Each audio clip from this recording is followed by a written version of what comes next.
tell us a little bit about Cruise. Like, just give us an intro. Sam, why don't you talk about it?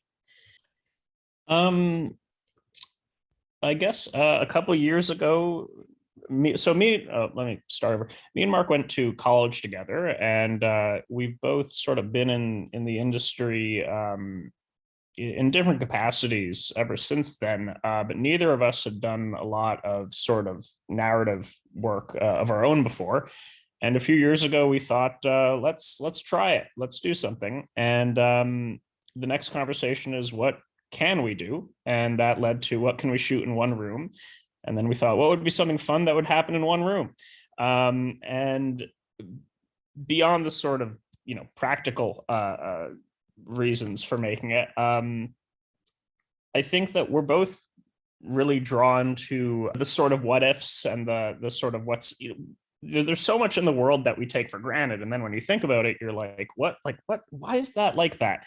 Spam calls are a perfect example of, like, who would do that? Why would you do that? What's the game here? Like, hey, is this working? So it just sort of sprung naturally from that. And I think that it's really a movie about hating your job. So I think that's something that a lot of people can relate to, unfortunately.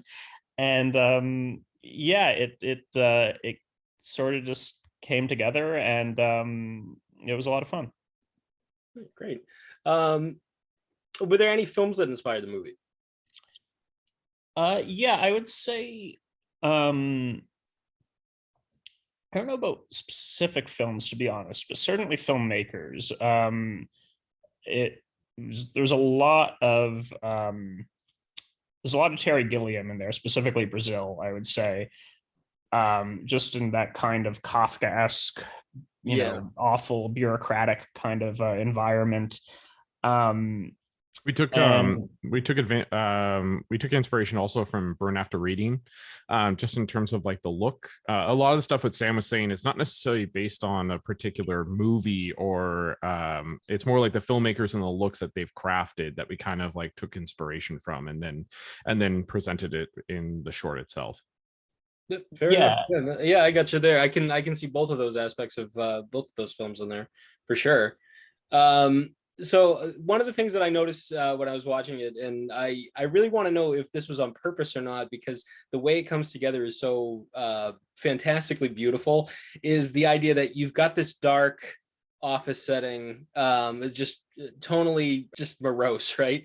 And they're selling this dream package, this luxury Hawaiian sort of package, and there's sort of this depression versus anti-depression thing going on.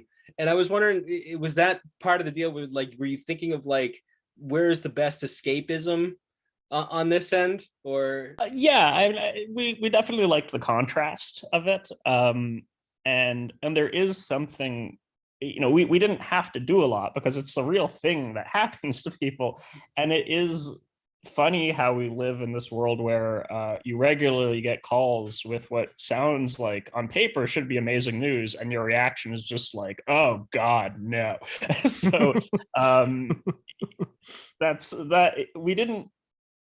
We can't take credit for it because it was just already there, but that was, I think, something that drew us to sort of the sort of dark comic elements of it, was that contrast of having this thing that is, in the abstract, a tropical sunny getaway, but the way that we all sort of experience it in most of our lives is through these very, like, what the hell phone calls. That was definitely something that drew us to it, and I think was a big part of why we chose this particular terrible thing to make the movie about. I would also say, Sean, just on that, to add to Sam's point, is that in terms of the set design, I think, like, also that you were remarking about the jury room, and we took a lot of inspiration from, like Sam was saying, like, you do travel agencies of that. So like things like the posters that are inside there being the ones where it's like a beautiful beach scene or a sunset, or all the colors of the tickets or the pamphlets are all like pink and beautiful and this, and it's all like based off of like really tropical like settings. of what you would see in a typical travel agency, right? But essentially from that, it's aside from that, you just have like the rest of it being this like huge contrast of a dreariness of the world that they live in. We had a really wonderful production designer, Rebecca Petro, who we basically said we wanted to feel a little bit like a travel agency, but also like a prison. And she did just an incredible job of bringing that to life. That's a perfect assessment too, because that was the first thing I got was it feels like a prison, you know, especially with the gunman, you know, just sitting right there. I love the fact that termination kind of has a dual meaning in the sense, and it really feels like it's the best metaphor for stress ever is having that gunman sitting there just with him. Stress wise, how do you think that's messing with the telemarketer Mark's head? Yeah, it's messing with him a lot, I'm sure. Yeah. I think what, you know, I mentioned that it's sort of all about the experience of hating your job, and I think most people can probably relate to the experience of having a job that feels totally meaningless and you're totally mistreated at, but you need it. And the only reason you take a job like that is because you need it. And that's, you know, sort of, you know, without diving into too much of a rant, you know, that's why capitalism stinks, because the people at the bottom just get, you know, crushed under heel. And it's the people who need the jobs the most, who are often in the jobs where they're mistreated in the worst ways and made to feel like they have no margin for error. You know, so, you know, if you've ever, you know, worked a terrible job where you're serving or pushing a broom or something, your boss always, you know, makes you feel like it's the end of the world with every little mistake. And we sort of wanted to evoke that kind of feeling of, I don't even want to be here, but I feel like, you know, if I mess up, something terrible is going to happen to me, because it's just so unfair. But yet it's a situation that, you know, probably the majority of people find themselves in. Obsolete items come up a lot. The phone book, the phone itself. Was there anything to that, or was that just part of the production design for, like you said, for like Brazil and stuff? It was, again, a combination of sort of practical and creative things that went into that. A lot of it had to do with just the choreography of the action itself, where if we set this in the real world, you know, it would just be a guy with a headset on at a computer, and it just didn't, and we really wanted that action of the hanging up the phone and the clock dinging, and it felt like things had a lot more impact if we had sort of those motions and those things, you know, happening. And there's also something just more tactile in general about, you know, using that sort of 80s, 90s era technology. And beyond that, it, you know, it's obviously not existing in the real world. You know, it's a metaphor. So giving it sort of a sense of unreality and taking it out of a specific time and place was something that was important to us, in just sort of world building, or whatever you want to call it, I guess. Because if we, you know, if you did see, you know, an iPhone or something like that, it sort of makes you think, wait, like, is this supposed to actually be happening or not? So it was just sort of a little bit of a shortcut to get people to suspend disbelief a little bit more. And then once we got production design involved, we fell in love with the look of it. And yeah.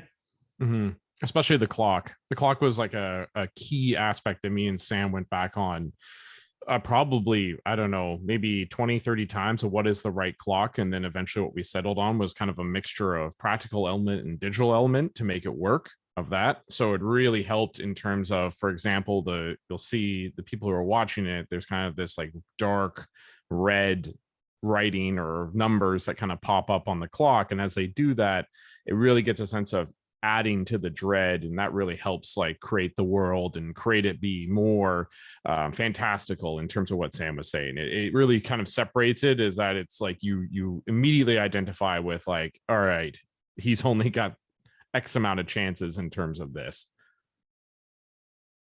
You do mention a Gmail address at one point, though. Maybe that was just bad writing on my part, but otherwise we've pretty much kept things pretty agnostic. We should have put it as an AOL message, and then it would have been perfectly fine. You know, PO box or something might have been better. I don't think you have to worry too much on that end, because I mean, some of those places, especially like we're talking about obsolescence, right? Let's face it, a lot of spam calls are obsolete at this point. They need to try new tactics anyway, so it's kind of all comes together in that aspect. My last question for you guys is a fun one. What are the worst jobs you ever had? Oh, Sam, do you want to use? I can go if you want to go first. I can go.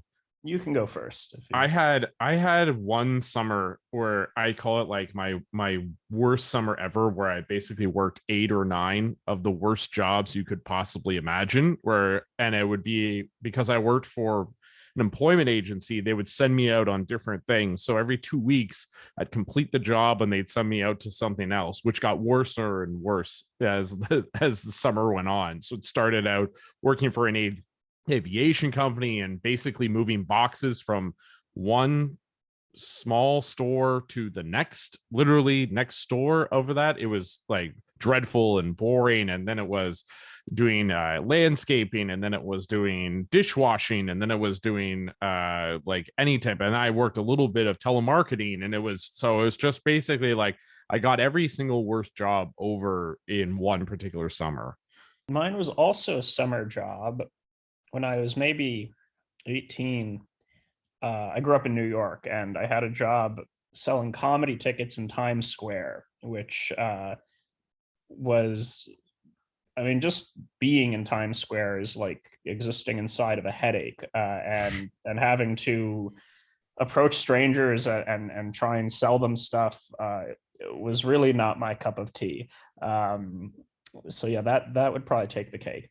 I think the reason that this movie really resonated with me is one, I worked in a call center about a year ago, and it was literally the worst job of my life. So I can definitely relate to the idea of metrics and all of that being sort of looming over you like having a gun to your head. One thing, Sean, that we always talk about is that we always want people who see this film to essentially think, what did I just do by hanging up on this telemarketer? You know, what actions did I are going to be like, and basically befall this, you know, pretty nice person who's just trying to do their job. But what we just want them to think about that essentially once they hang up on any future calls once they see this film.